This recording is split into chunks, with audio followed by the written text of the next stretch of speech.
Carpet bombing, also known as saturation bombing, is a large aerial bombing done in a progressive manner to inflict damage in every part of a selected area of land. The phrase evokes the image of explosions completely covering an area, in the same way that a carpet covers a floor. Carpet bombing is usually achieved by dropping many unguided bombs.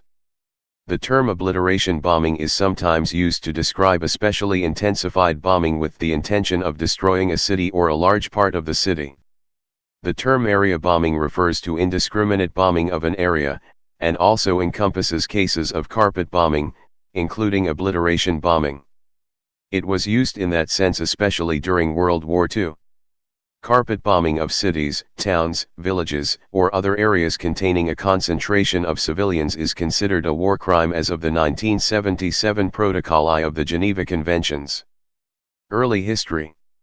One of the first cases of carpet bombing was by the German Condor Legion during the Spanish Civil War against Republican infantry during the Battle of El Mazuco, fought between 6 and September 22, 1937, where the targeted troops were dispersed on rocky slopes and the Condor Legion learned that carpet bombing was not very effective in such terrain. During World War II. In the European theater, the first city to suffer heavily from aerial bombardment was Warsaw on 25 September 1939. Continuing this trend in warfare, the Rotterdam Blitz was an aerial bombardment of Rotterdam by 90 bombers of the German Air Force on May 14, 1940, during the German invasion of the Netherlands. The objective was to support the German assault on the city, break Dutch resistance and force the Dutch to surrender. Despite a ceasefire, the bombing destroyed almost the entire historic city center, killing nearly 900 civilians and leaving 30,000 people homeless. The destructive success of the bombing led the Oberkommando der Luftwaffe, OKL, to threaten to destroy the city of Utrecht if the Dutch government did not surrender. The Dutch capitulated early the next morning. As the war progressed, the Battle of Britain developed from a fight for air supremacy into strategic and aerial bombing of London, Coventry, and other British cities. In retaliation to this, the British built up RAF Bomber Command, which was capable of delivering many thousands of tons of bombs onto a single target, in spite of heavy initial bomber casualties in 1940. The bomber force was then wielded by Arthur Travers Harris in an effort to break German morale and obtain the surrender which Douwer had predicted 15 years earlier. The United States joined the war and the USAF greatly enforced the campaign, bringing in the 8th Air Force into the European theater. Many cities, both large and small, were virtually destroyed by Allied bombing. Cologne, Berlin, Hamburg, and Dresden are among the most infamous, the latter two developing a firestorm. W. G. Sebald's book, On the Natural History of Destruction, comments on the carpet bombing of German cities and asks why it does not play a larger part in the German national consciousness, and why virtually no German authors have written about the events. Despite the lack of literary coverage, a style of film shot among the urban debris and depicting the gritty lives of those who had to rebuild the destroyed cities called the rubble film, developed in the years after the end of World War II. Carpet bombing was also used as close air support, as flying artillery, for ground operations. Massive bombing was concentrated in a narrow and shallow area of the front, a few kilometers by a few hundred meters deep, closely coordinated with advance of friendly troops. The first successful use of the technique was on May 6, 1943, at the end of the Tunisia campaign. Carried out under Sir Arthur Tedder, it was hailed by press as Tedder's bomb carpet, or Tedder's carpet. The bombing was concentrated in a 4 by 3 mile area, preparing the way for the First Army. This tactic was later used in many cases in Normandy campaign, for example in Battle for Caen. In the Pacific War, carpet bombing was used extensively against Japanese civilian population centers, such as Tokyo. On the night of 9 to 10 March 1945, 334 B-29 Superfortress heavy bombers were directed to attack the most heavily populated civilian sectors of Tokyo. In just one night, over 100,000 people burned to death from a heavy bombardment of incendiary bombs, comparable to the wartime number of U.S. casualties on the entire Pacific theater. Another 100,000 to 1 million Japanese were left homeless. These attacks were followed by similar ones against Kobe, Osaka, and Nagoya, as well as other sectors of Tokyo, where over 9,373 tons of incendiary bombs were dropped on civilian and military targets. By the time of the dropping of the atomic bombs on Hiroshima and Nagasaki, light and medium bombers were being directed to bomb targets of convenience, as most urban areas had been already destroyed. In the 9-month-long civilian bombing campaign, over 400,000 Japanese civilians died. Vietnam War. During the Vietnam War, with the escalating situation in Southeast Asia, 28 B-52Fs were fitted with external racks for 24 750-pound, 340 kilograms, bombs under Project South Bay in June 1964.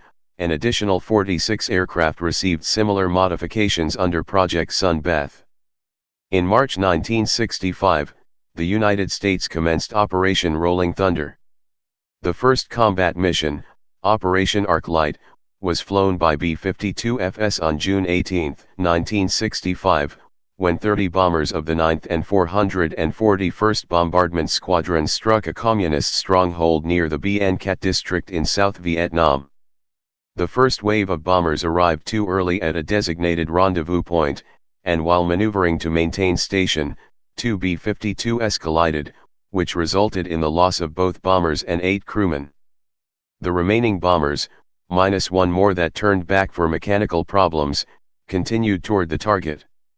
27 Stratofortresses dropped on a 1 mile by 2 mile target box from between 19,000 and 22,000 feet, a little more than 50% of the bombs falling within the target zone. The force returned to Anderson AFB except for one bomber with electrical problems that recovered to Clark AFB, the mission having lasted 13 hours. Post-strike assessment by teams of South Vietnamese troops with American advisors found evidence that the VC had departed the area before the raid, and it was suspected that infiltration of the South's forces may have tipped off the North because of the ARVN troops involved in the post-strike inspection. Beginning in late 1965, a number of B-52DS underwent big belly modifications to increase bomb capacity for carpet bombings. While the external payload remained at 24 500-pound, 227 kilograms, or 750-pound, 340 kilograms, bombs, the internal capacity increased from 27 to 84 500-pound bombs or from 27 to 42 750-pound bombs. The modification created enough capacity for a total of 60,000 pounds, 27,215 kilograms, in 108 bombs. Thus modified, B-52DS could carry 22,000 pounds, 9,980 kilograms, more than B-52FS designed to replace B-52FS. Modified B-52DS entered combat in April 1966 flying from Anderson Air Force Base, Guam. Each bombing mission lasted 10 to 12 hours with an aerial refueling by KC-135 Strato tankers. In spring 1967, the aircraft began flying from Utapao Airfield in Thailand, giving the aircraft the advantage of not requiring in-flight refueling. The B-52s were restricted to bombing suspected communist bases in relatively uninhabited sections, because their potency approached that of a tactical nuclear weapon. A formation of 6 B-52s, dropping their bombs from 30,000 feet, could take out almost everything within a box approximately 5/8 mile wide by 2 miles long. Whenever arc light struck, in the vicinity of Saigon, the city woke from the tremor. Neil Sheehan, war correspondent, writing before the mass attacks to heavily populated cities including North Vietnam's capital. The zenith of B-52 attacks in Vietnam was Operation Linebacker 2, sometimes referred to as the Christmas bombing, which consisted of waves of B-52s, mostly D models, but some GS without jamming equipment and with a smaller bomb load. Over 12 days, B-52s flew 729 sorties and dropped 15,237 tons of bombs on Hanoi, Haiphong, and other targets. Originally 42 B-52s were committed to the war, however, numbers were frequently twice this figure. Please subscribe and thanks for watching.